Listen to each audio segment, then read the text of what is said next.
Bueno, pues aquí estoy de nuevo. La verdad es que me animó mucho Tato con el vídeo que os grabé hace unos días y ha quedado, a mí me parece fantástico. No sé cómo capacidades tiene la gente, ¿verdad? Pero es admirable, ¿verdad? Bueno, aquí muchas gracias de entrada, ¿no? Hoy quería centrarme un poquito en qué es eso del grupo análisis. La verdad, es un poquito complicado resumir en un ratito qué es el grupo análisis, porque en realidad un grupo análisis es una cosa como cada uno lo interpreta.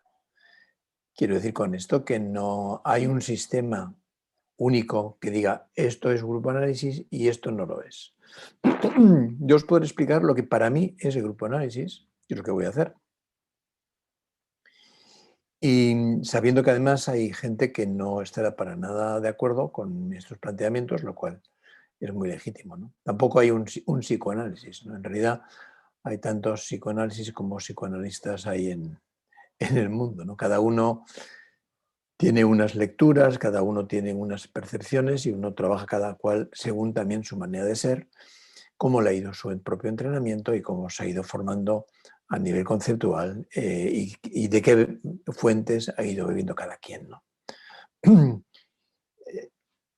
Habría que decir que todo eso empieza con Jacob Levi Moreno, es decir, ese hombre que era hijo de un mercader, eh, si no recuerdo mal, rumano, que andaba por aquí, por allá, por allá, por aquí, se asentaron en Viena, allí creo que nació Moreno, y bueno, el buen hombre bebió lógicamente de las fuentes paternas y buscando la creatividad y buscando, bueno, todo lo que se puede buscar para de alguna manera eh, tener mayor eco en sus negocios o en sus proyectos, ¿no? Estudió medicina, estudió también filosofía y matemáticas.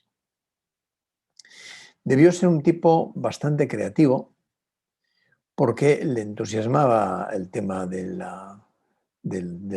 teatro, en último término, ¿verdad? Que fue los primeros pasos que se dieron en Viena en lo que él llamaba el teatro de la espontaneidad. El teatro de la espontaneidad no es más que, bueno, lo que hemos hecho muchas veces cuando hemos trabajado con quienes nos han enseñado psicodrama, ¿no?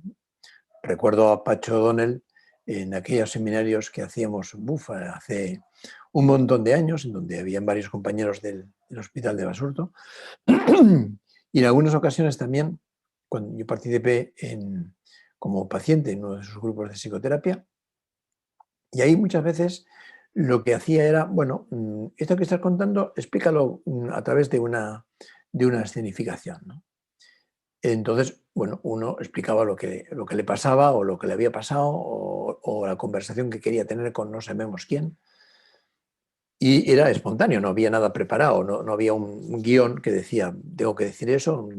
Un poquito lo que estoy haciendo ahora, una cierta espontaneidad me estoy permitiendo, ¿no? en este vídeo, ¿verdad? Pues este hombre, José Luis Jacob Levi Moreno, lo que hizo fue jugar con los chavales que había en una plaza de Viena, en ese momento no recuerdo el nombre, y con aquellos niños pues creaban historias y observó efectos terapéuticos en aquella actividad.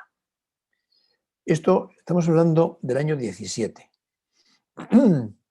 El año 25, Moreno se traslada a América y dice en su libro, que creo que lo tengo por ahí, es un libro fácil de adquirir. Claro que la edición actual seguramente será mejor que la que tengo yo, pero él dice que cuando llegó, el libro es este, es decir, está editado por Fondo de Cultura Económica, creo que ahora está editado por otras editoriales.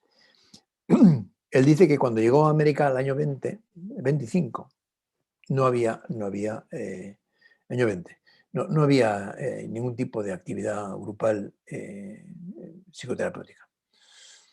Bueno, imagino que como no había internet,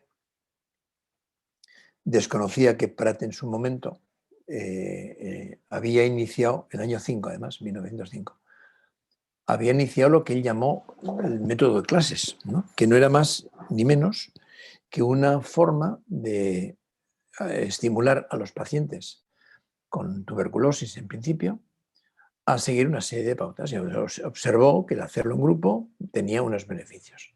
Aquel método de clase bueno, tuvo bastante renombre y empezaron varios psiquiatras a aplicarlo incluso a centros psiquiátricos. Lo tenéis en el libro ese mío gordo, el de psicoterapia de grupo analítica. Entonces, iban haciendo, no hacían psicoterapia de grupo, lógicamente, pero sí utilizaban lo grupal como un elemento para educar, para informar, ¿no? Era importante, ¿no? Pero bueno, llegó Jacob Levi allá y empezó a hacer lo mismo que hacía en Viena, sino, bueno, lo fue como fue perfilando, y a lo que llamó psicoterapia de grupo. En realidad su trabajo habla más de psicodrama que de psicoterapia de grupo, pero también tiene un apartado de psicoterapia de grupo. No fue el inventor. Bueno, podríamos decir que fue el inventor en nuestra era, ¿verdad? Luego, claro, aparecen otros movimientos en relación con la psicoterapia de grupo, por ejemplo, Slavson, que como sabéis muy bien, ya en el año 30-35 desarrolló su propio trabajo, psicoterapia analítica de grupo. El último término, la idea es utilizar el grupo como elemento terapéutico. Bueno, esos fueron los primeros pioneros que empezaron a ir organizando. Sabéis que hay bastantes más, no solamente en América, sino también en Europa. Bion, por ejemplo, entre ellos, ¿no? Pero también Adler y otros autores, ¿verdad? La idea de grupo análisis, ¿de dónde emerge? Pues mira, Trigan Barrow fue un autor poco conocido, de hecho es un psicoanalista muy poco conocido únicamente en nuestro ámbito. Este hombre se interesó por el psicoanálisis, se vino a Europa, participó en la visita, en la organización de la visita de Freud a América. Ahí contactó con él y insistió para que Freud le analizara a él y a su mujer. Quiero sospechar que no acababan de hacer buenas migas. Me imagino que los intereses de uno no acababan de encontrarse y Freud lo derivó a Jung. Bueno, pues si me tengo que analizar con Jung, me analizaré con Jung, ¿no? No tengo yo, no voy a poner un peros ahí, ¿no? Entonces estuvo una temporada larga en Europa, se formó con Jung y se volvió a América. En América siguió haciendo sus peritos, de hecho es considerado de los primeros psicoanalistas en América, y tuvo un paciente un tanto peleón. Se llamaba Clarence Shield. Este hombre era algo así como un terapeuta ocupacional, una persona que trabajaba en el ámbito clínico, pero no necesariamente clínico, pero sí ayudaba a otras personas a recuperarse, tanto en aspectos más físicos como más personales, pero no por formación, sino por actitud personal de Clarence Shield, ¿no? Creo incluso que trabajó dentro del ámbito de la familia de Trigan Barrow y le pidió tratamiento, ¿no? Pues Trigan Barrow, pues adelante, vamos a trabajar. Y empezaron a trabajar mano a mano, uno en el diván y el otro pues en la parte de atrás del diván, que es lo que uno ha aprendido. Clásicamente lo hemos aprendido todos los que hemos pasado por esa formación. Pero ¿qué pasaba? Que Clarence Shield llegó un momento que empezó a discutirle algunas de las interpretaciones y sobre todo las actitudes que él percibía de Trigan Barrow hacia él. Y le señaló en un momento determinado, ya hay que tener también una buena base personal como para decirle eso al analista, que no estaba para nada de acuerdo con lo que le decía. Es más, que lo que decía venía muy condicionado por la posición autoritaria que representa el estar detrás del analizado. Y además uno sentado, más o menos sentado, y el otro, evidentemente, tumbado. Claro, si Clarence Hill tenía un par de bemoles, pues también los tenía Trigan Barrow, ¿no? Porque claro, tú como analista te venga el analizado y te diga, oiga, yo no estoy para nada de acuerdo, lo que usted dice, mire usted, por esto no funciona, no estoy para nada, o sea, que no vale su, su actitud de poder respecto a mí, ¿no? Claro, pues Trigan Barrow entró al trapo y dijo, vale, de acuerdo, si usted cree que mi posición es esta, cambiemos los roles. Y entonces cambiaron los roles. Trigan Barrow pasó al diván y Clarence Shield se sentó detrás del diván. ¿Qué pasó? Pues que al cabo de un tiempo se dieron cuenta que Clarence reproducía la misma actitud autoritaria respecto al paciente que la que él se quejaba cuando estaba. Entonces, bueno, imaginaros que la situación era bastante pareja, ¿no? Porque ahora yo te analizo y ahora tú me analizas. Es decir, que el juego era un toma y daca bastante activo. Y, hombre, reconozco que a mí me costaría mucho dar ese paso, así, sin más. Entonces dijeron, bueno, pues entonces cambiemos la posición, sentémonos y empezaron a trabajar cara a cara, intercambiando también los papeles. Con lo cual, Clarence analizaba a Trigan y Trigan analizaba a Clarence y ahí empezaron a verse aspectos muy enriquecedores, pero se dieron cuenta que quizá es importante introducir a más personas dentro de esa situación en la cual están ellos dos. Introdujeron más pacientes y a eso que empezaron a trabajar le llamó Trigan Barrow grupo análisis. Es decir, el análisis de los miembros del grupo por ellos mismos, incluyendo en este análisis al propio analista. Bueno, la palabra grupo análisis hay que reconocer que tiene su glamour. Lo vemos aquí en nuestro país y yo creo que es en cualquier parte del mundo, ¿no? Es decir, que tiene un cierto eco a la idea del psicoanálisis y por lo tanto, bueno, es atractiva y hay muchísima gente que se apunta, ¿no? Se apunta al carro, ¿no? Yo recuerdo cuando se creó la asociación APAG, por ejemplo, formó parte de las discusiones que tuvimos los que estábamos en aquel comité, ¿no? Y unos abogábamos por la idea de grupo de análisis, otros dijeron que no, bueno, ganó la posición del que no. Y una cosa intermedia de grupo análisis, de psicoterapia analítica grupal, que rememora un poquito el trabajo de Adler, pero bueno, vamos a dejarlo así, sin mayor que no. Entonces, a esto que llamó grupo análisis empezó a tener cierto eco en América, de forma que mucha gente, quedándose únicamente con el concepto psicoterapia de grupo, ponía la palabra grupo análisis a lo que hacía, lo cual a Trigan Barrow no le acabó de gustar. Y de hecho viene publicado en un trabajo muy interesante de Gatti Pertegato, que os lo recomiendo. El libro de Gatti Pertegato, que ha salido hace ahora como 5 años quizá o algo así, la verdad tiene la particularidad que por un lado hay un ensayo introductorio al trabajo de Trigan Barrow, que es una auténtica preciosidad, y por otro hay varios capítulos de portada. No, esta no es la portada que quería enseñaros. Hay varios capítulos que... Este es el libro de... No, monsieur, por favor.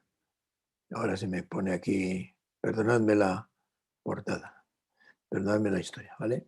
Este es el libro en cuestión, ¿no?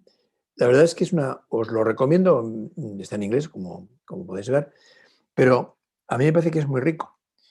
Aparte del ensayo previo de Gatti Pertegato, hay varios capítulos de Trigan Barrow y uno de ellos aparece la queja, la queja de la utilización un poco como ligera de la palabra grupo análisis. Y entonces introdujo también la palabra filoanálisis.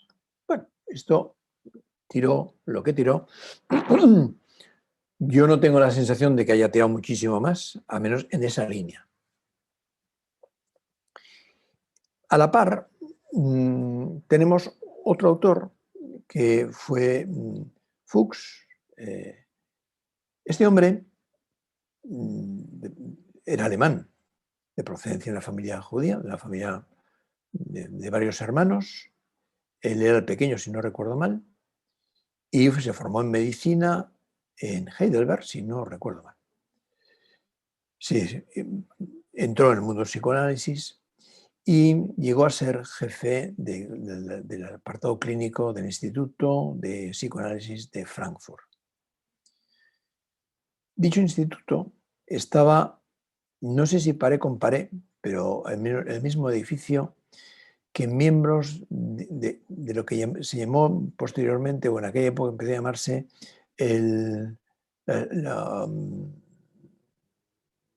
bueno,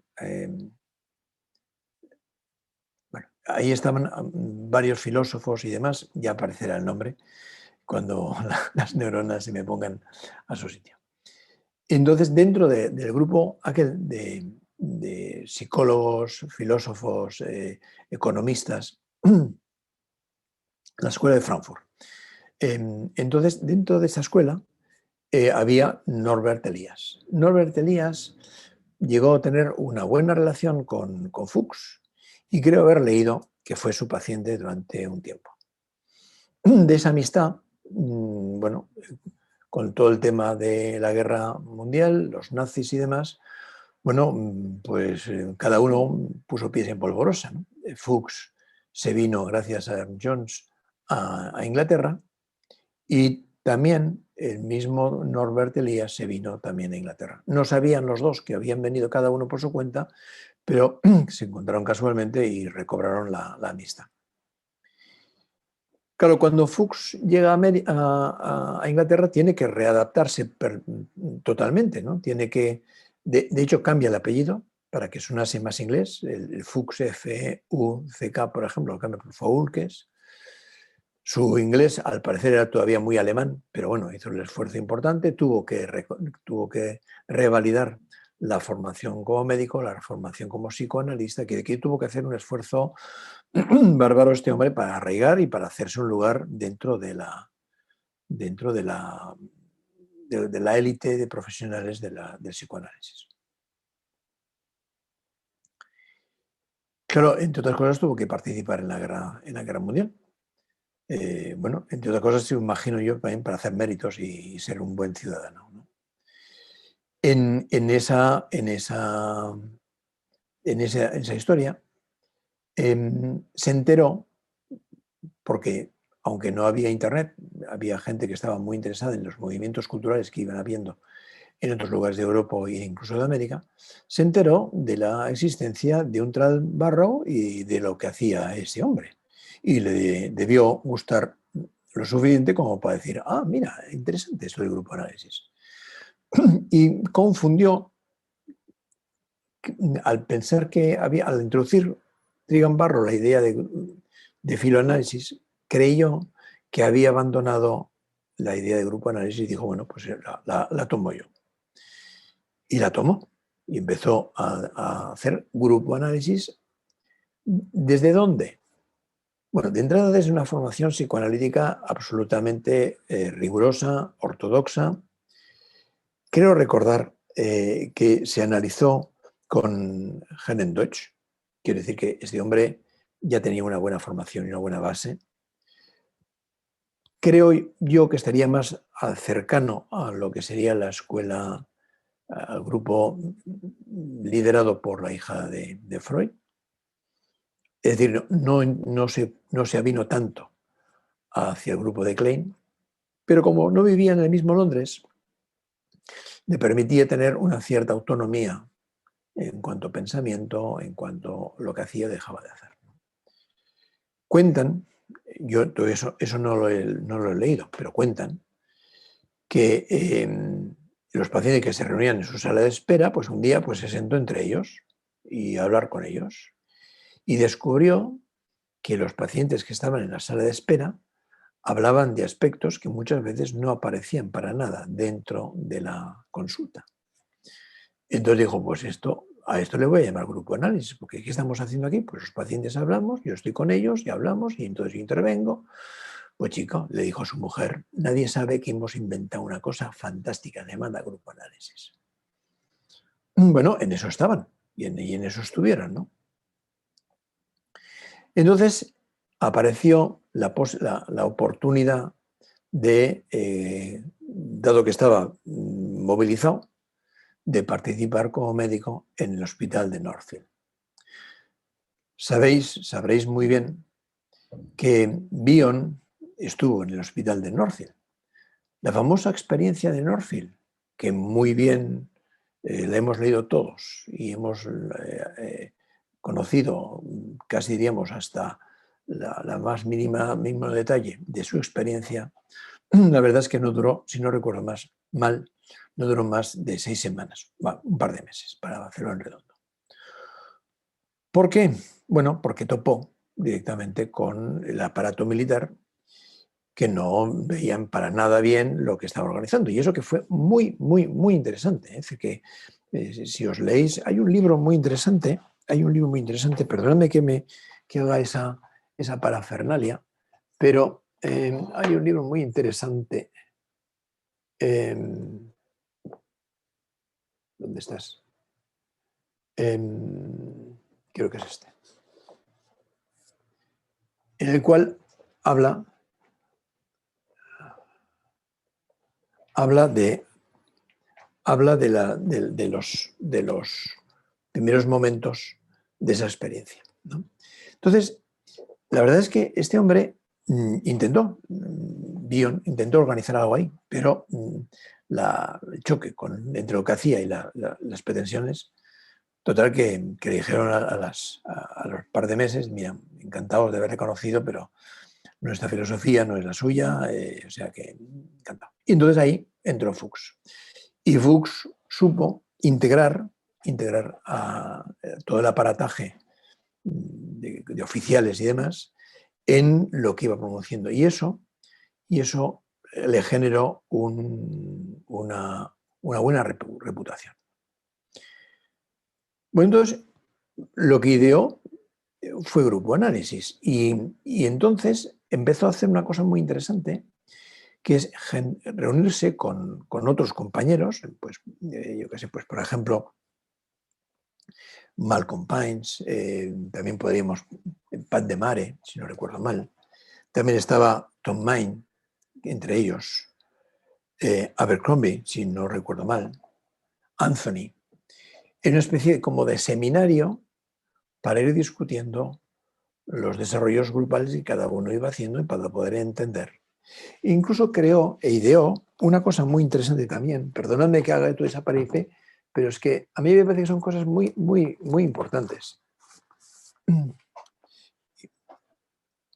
Ideó un sistema, no teníamos internet, no había internet. Ideó esta revista. Esta revista, en realidad, eso es una revista, esto es una preciosidad, es una revista ciclostilada en la cual cada autor pues iba haciendo su aportación. Y entonces ellos se lo iban enviando entre ellos. Tuve la casualidad de poder adquirir los ejemplares, tengo casi toda la colección. La verdad es que Peramir la tiene entera. Así que Peramir sí es mucho más sistemático que yo. Bueno, pues esto que se le llamó GAIPAC, Group Analysis International Panel and Correspondence, pues eso de alguna manera fue como organizando todo el material que iban intercalando entre ellos. Claro, este hombre partía de una base, Fuchs partía de una base psicoanalítica, con lo cual él aplicaba el psicoanálisis a lo grupal, si bien se incluía dentro del grupo de pacientes con los cuales debatía y dejaba de debatir.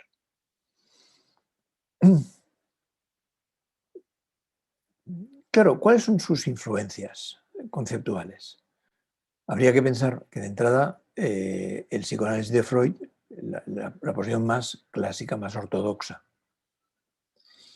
Pero tuvo un amigo, Norbert Elias, con el cual estableció una muy buena amistad. Y Norbert Elias también influyó bastante en Fuchs. Los trabajos de Norbert Elias son una auténtica preciosidad. No voy a hacer ahora el momento de levantarme y tal, pero hay un libro editado en España, Sociología Fundamental. Es un libro pequeñito en donde explica muy bien parte de la filosofía de Norbert Elias. Hay un libro más gordo que tiene que ver con el proceso civilizatorio, que es interesantísimo de leer. A nivel cultural es una preciosidad.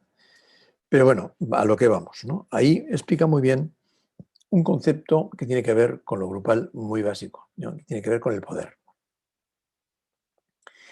Entonces, Norbert Elias influyó bastante en Fuchs para que Fuchs mediara algo en relación a su capacidad de poder y el poder de los demás. Así que el tema del poder empieza a estar ahí.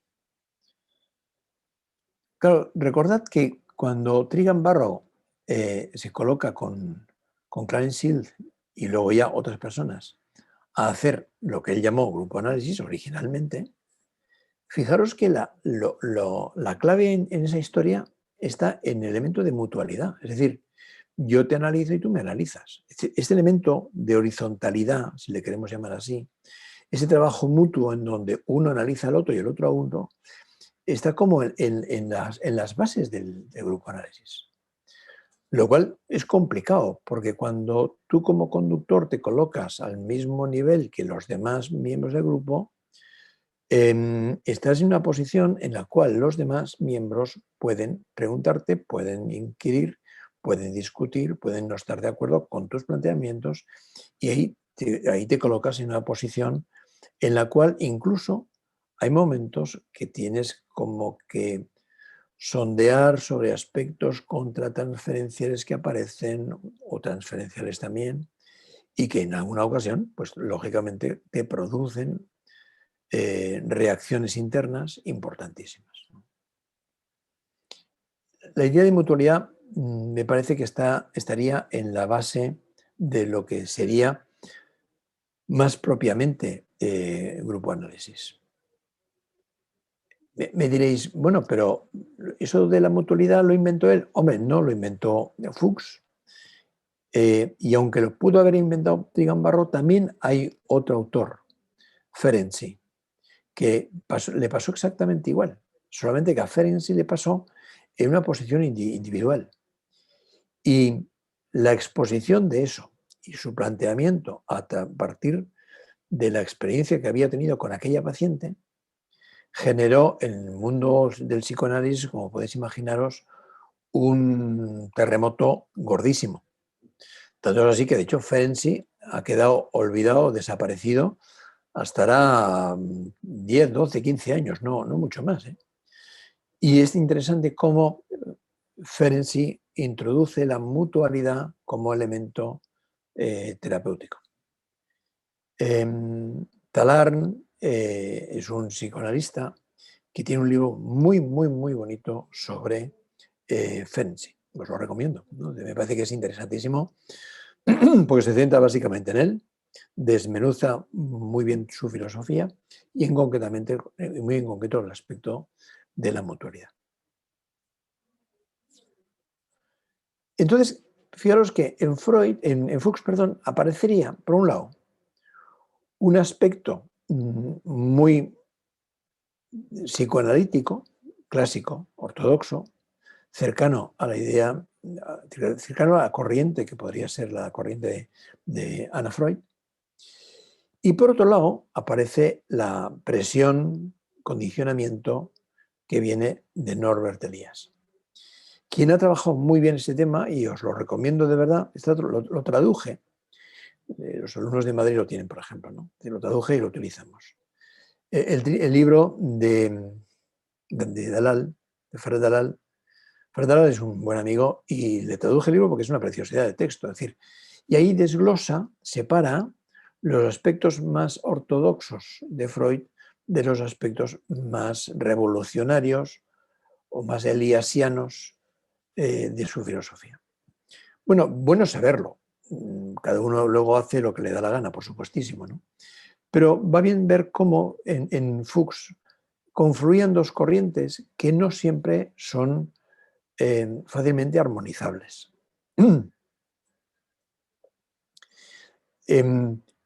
Por lo general suele primar más la rama, diríamos, psicoanalítica sobre la que podríamos llamar sociológica, que sería la procedencia de Norbert Elias, ¿no? En un texto que en algún momento he comentado, Fuchs habla de cuatro niveles que tendría que haber en el trabajo grupal, ¿no? Por un lado, lo que él llama el nivel de conversación normal. Un nivel de conversación normal es, bueno, lo que podemos tener cualquiera de nosotros en la cafetería, intercambiando opiniones, hablando, discutiendo sobre cualquier tema, etc., ¿no? En realidad, en un grupo de psicoterapia, desde este punto de vista, no hay un tema, como sabéis muy bien, no hay un tema a tratar.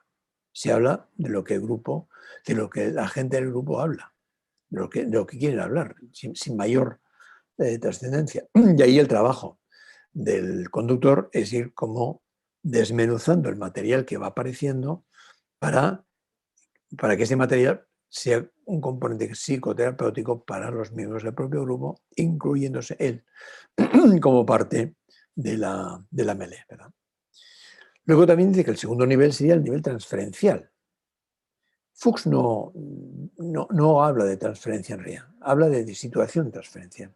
Y esto es importante porque quizá el concepto de transferencia es más claro o más evidente en una situación dual en la cual uno está ahí tumbado y el otro está sentado, escuchándole, asociando internamente lo que le va sugiriendo el paciente, viendo qué es lo que el paciente, dónde el paciente le coloca a él y él dónde coloca al paciente. Pero son materiales que aparecen dentro de la cabeza del analista. En un grupo es que esto está muy mezclado. Es decir, yo transfiero sobre uno, el otro sobre el otro, el de otro sobre el de más allá, luego también transfiero sobre los diferentes dúos, tercetos, cuartetos que puede haber en su propio grupo, incluyo al conductor, no incluyo al conductor. Es decir, con lo cual Fuchs prefiere hablar de situaciones transferenciales, situaciones T, como dice muy bien. Entonces sería el segundo nivel de análisis. Habría un tercer nivel, y ahí veréis cómo Fuchs se orienta a una cosa todavía mucho más radical en el sentido radical psicoanalítico, en donde habla de las relaciones objetales. Claro, al ubicarse en el terreno de las relaciones objetales, parece que está haciendo un brindis a la corriente kleiniana, ¿no? Y me diréis, pero ¿por qué no se aclaraba este hombre? No es que no se aclarase, no. Era político, no olvidéis. Hay una visión política en él muy importante y tiene que sobrevivir también en Inglaterra. Y entonces, en la época que él estuvo, hasta que murió, las tensiones entre el grupo kleiniano y el grupo freudiano fueron muy intensas.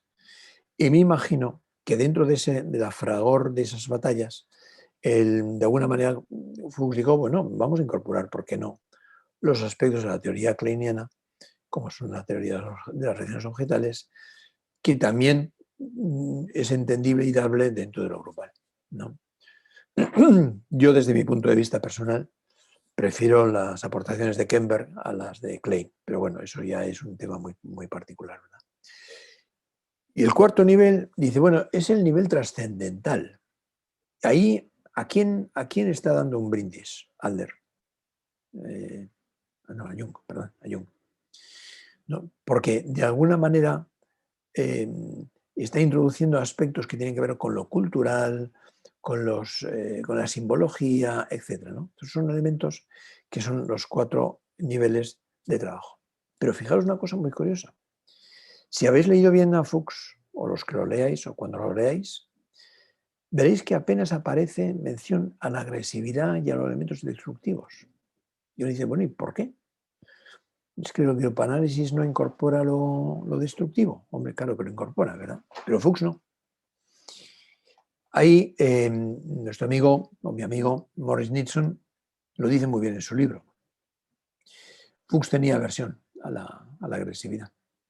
De hecho, cuenta una anécdota muy curiosa, ¿no? Dice, tenía un diván en casa, eso, y tenía encima del diván había una tela, un tapiz que venía representada una batalla importante entre gente india y demás, ¿no? Fuchs no se dio cuenta que ahí estaba plasmada una guerra. No se dio cuenta. No aparece en ningún lado. Es decir, de alguna forma hay una negación del elemento agresivo y seguramente tiene que ver con sus vivencias en torno a la Segunda Guerra Mundial, porque de ahí toda su familia acabó en un campo de concentración y murieron todos, ¿verdad? O sea, se salvó porque se escapó gracias a Ernest Jones. Ernest Jones. Bueno, pues entonces el grupo análisis, ¿qué es?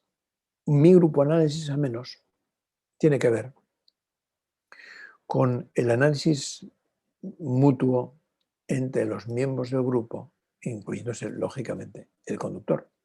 Entonces, el análisis del grupo por los miembros del grupo, incluyendo al propio conductor. Lo cual tiene diferentes componentes que ya os iré explicando en alguna otra ocasión y lo dejaré aquí por hoy. Agradeceros muchísimo la vuestra atención y, por supuesto, a quien lo edite y lo arregle el esfuerzo que va a realizar. Muchas gracias.